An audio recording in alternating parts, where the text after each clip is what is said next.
such a leading force on this issue. Clay Fuller. Yes, thank you. So thank you, Ben. Thank you, Nate, and the Kleptocracy Initiative at the Hudson Institute. Been on the advisory council for the past 2 years now at the Kleptocracy Initiative. During those 2 years, I was also a Gene Kirkpatrick Fellow at the American Enterprise Institute, where I was part of the inaugural class of these fellows brought in to bring academics out of academia and into the policy world to let them get their feet wet and introduce their ideas. Now what I'm doing is I'm an advisor for the International Republican Institute on grand corruption issues surrounding that and other issues surrounding democracy promotion. I'm also an adjunct professor at Western Carolina University for the past 6 years, where I've been teaching about international relations and American government. But I'm here today in mostly my personal capacity and my capacity as a political scientist.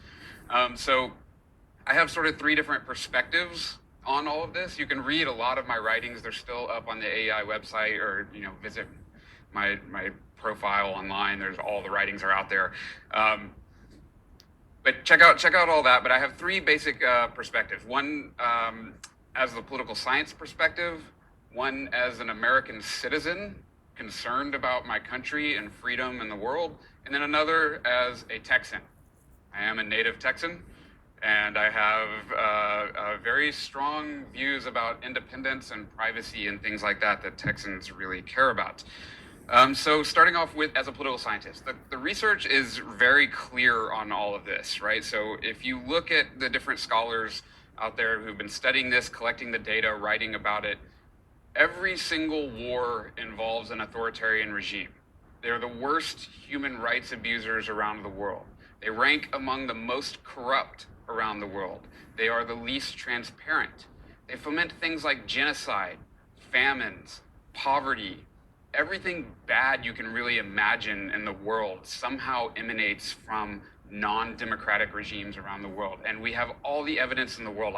So I'm not a historian, I'm not a philosopher, I'm more of a data scientist, right? So I look at empirical, I'm a science nerd, right? So I look at the scientific method. How do we understand these things? And this is the conclusion that I've come to after earning 4 degrees in political science. Yes, I have 4 degrees. Don't do it. But I am a nerd, right? So this is what we found in the literature. Also for regime transitions, right? So if you look at regime change as it changes in non-democratic regimes, the most common regime transition is from one authoritarian type to another authoritarian type. It's not transitions to democracy, and it's not breakdowns of democracies. The churning is all going. It's just a military regime is becoming a personalist regime, is becoming a party regime. That's what's happening with authoritarians. Now, in my academic research, when I was writing, I'm hoping to turn this into a book at some point, I looked through the data and I studied leader survival and regime survival. So basically how long, using data and methods to predict how long a dictator will stay in office or how long a modern authoritarian regime will last. And on the leader side of it, I used the Varieties of Democracy data set, which is this great data set out there with their measures on corruption and executive embezzlement. And what I found using duration models or survival modeling, econometric methods, I found that the best predictor of how long a modern dictator will stay in office is how much he embezzles while there. And so essentially, the more you steal while in office, the longer you stay there. Now, separating that out from the regime, modern authoritarian regimes, what I did was I went and collected original data on foreign trade zones, which are called special economic zones or free trade zones in other places, and sovereign wealth funds, which, if you'll recall, was involved in the 1MBD scandal in Malaysia. And I found that these largely Western-connected liberal economic policies were the best predictor of how long a modern authoritarian regime will survive as a regime, right? So it's basically a theory there, right? The leader steals and then invests the money through these vehicles in the West.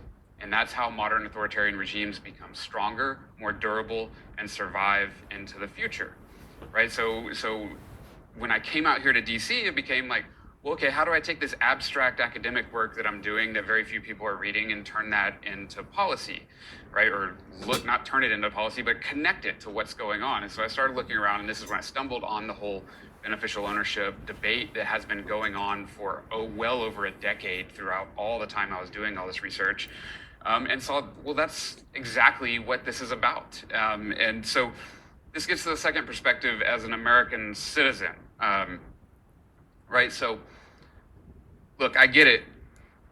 The Iraq War was a big blow to our self-confidence as the world's premier democracy, right? There has been a huge introspective wave of isolationism and looking within ourselves since the Iraq War to try and decide, what is democracy? Is it good for the world? Is it, I get it. I've been through the whole thing too, but it's about time to start getting our self-confidence back. Right, and so this is what I've been talking about and working on now, is that democracy needs to get its groove back. Essentially, we need to get the self-confidence back to be able to talk to the world and explain to them why democracy is good, why democracies are more transparent than authoritarian regimes, why authoritarian regimes are more corrupt than democracies are, and get back to the basics of learning about how all this works. Now, on the war part, right? So democracy promotion, right? There's been a conflation about whether democracy promotion is promoting regime change or something like that, conflated in with the Iraq War. And I would just want to state very emphatically that that's not what democracy promotion does, right? People who believe in democracy and support it don't wage war. That's what militaries do, right? Which, by the way, was our awesome military, yes, that went into Iraq, but our military was led by a democratically elected president, which, by the way, is one of the defining features of any democracy around the world, that is a civilian-led military that commands the military. And the other point is that whether we like it or not, America promotes democracy around the world just by simply existing, right? Our country was founded by a group of people who came over here and were angry at dictators stealing their stuff, and emphatically wrote a constitution and rules and set up a system because they were mad about authoritarian governments taking all their stuff, right? So we need to get back to sort of remembering that, and that's how I perceive a lot of global kleptocracy in this issue as an American citizen perspective, moving away from the academic side of it, political scientist. Finally, as a Texan, right? And I was born and raised in Texas, love the state, native there, and I have all the weird eccentricities that are attributed to most Texans.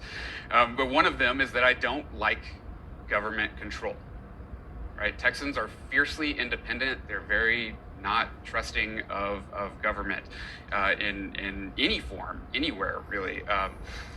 But so this gets to the sort of, when I came to the beneficial ownership issue, right? This is giving over information to the government to protect us internationally, right? A lot of people, my friends, would come to me and ask, how in the world can you be on board with that? Like, I know you, that's not what you believe in.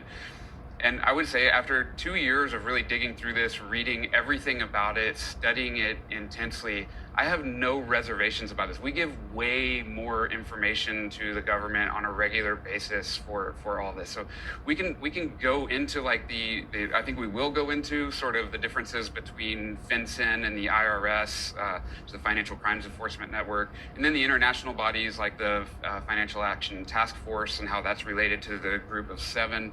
And I have a lot of ideas and things we can talk about that, but there's no reason to be apprehensive about this issue. It's purely a national security issue. It should be treated as such and used to promote American values at home and abroad. Thank you so much, and thank you again for being such a firm friend of KI and being on the advisory council. Now, so last but not least, James Palmer, and I almost like to ask you a question. In fact, I'd actually like to ask you a question, which is, how does China come into this frame of kleptocracy? Do we need to adapt it? So the model that we have for tackling kleptocracy, or the model that's emerging from these discussions, is one that's been very geared towards weak states or failed states, one that tends to see dirty money as tied around individuals and their power. In Russia's case, we're seeing more of that kind of coincide with the state because that corrupt elite is so controls the reins of power in Russia. But in China, it's a very different question, because it's true that this dirty money exists. It's true that this kind of kleptocracy in this classic state sense exists, where there are people who have stolen a bunch of money and want to get it out of the country, want to get it to the West, want to buy influence for themselves in other countries. But they are the weakest and the most endangered part of kleptocracy in China. The actual threat, the biggest threat, is the party state itself, and the way in which the party state has transformed itself into a vehicle for a very small number of people at the top to make enormous amounts of money for themselves and their families, but much more influentially for us, to use both legitimate and illegitimate forms of power and money to try and influence global affairs and Western politics.